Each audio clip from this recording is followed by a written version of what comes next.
if my memory is right, there were going to be, on the master plan, 18 villages. One of the sort of underlying principles, which was never really written down, but which we all followed and agreed to, was that each village should be given its own different character. If the idea of village was going to work, the villages had to be separate entities, but they also had to have their own character to some greater degree or not.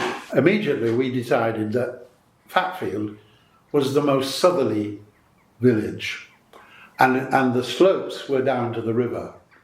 And so that made us think that we were talking about a hilltop village.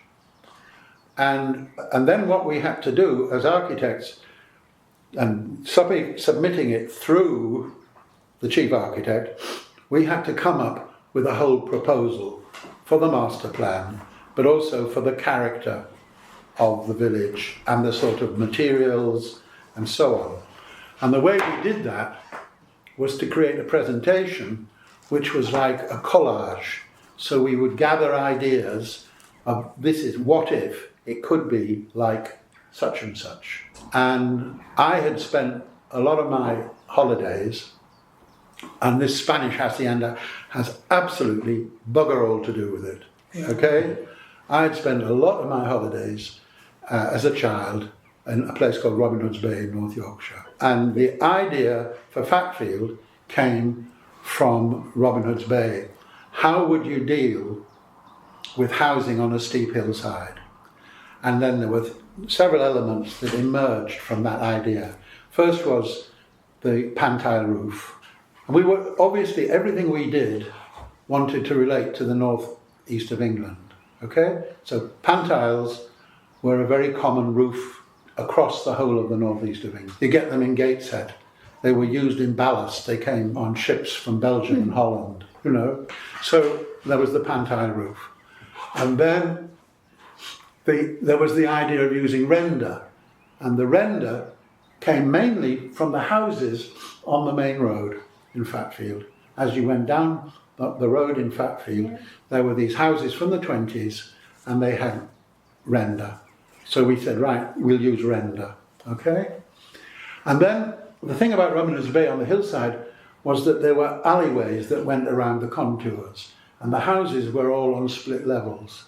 Mm-hmm. So in order to deal with this very steep contour, the idea was that we would have these roads that went in and fingers of car parking that went down, and they would feed alleyways that went along the contours.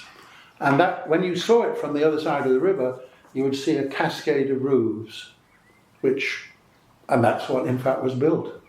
And the thing is, that was presented to the board, and the board, there was a woman on the board, and I've forgotten her name, but you probably will know it. Her family owned shipyards in Sunderland or in Newcastle, in Dyma. And I did this presentation, and she apparently said afterwards, after we'd gone, this was this vision of joy or something or other, and that was, you know, what we should go for. When I was offered my job at Washington Development Corporation in the end of 1979, they said I could live in a mobile. And I thought, I'm not going to live in a caravan.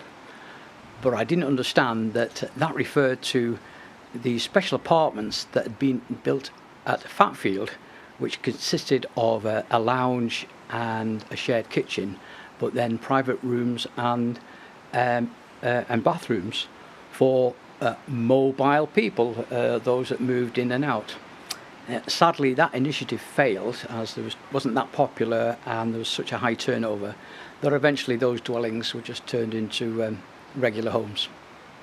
When I left home and Martin left, we were in the bedsits near the art centre, and it was such a bohemian sort of lovely vibe, because there was people coming out of prison, there was divorcees, there was like people the first time they've like moved in, because it had a stock furniture, didn't it? You know, you got your fridge, you got your bed, yellow chair. It was like prison a bit, like.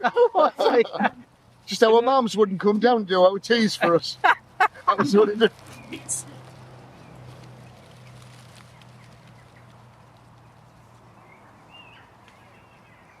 I think it's a notable characteristic over the last 20, 30 years that children do play outside, but not perhaps to the extent that they did at one time.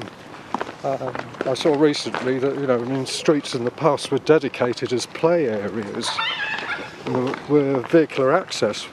Well, you can see it's a curve in the road, it's a dangerous space. That's why there's these protective areas.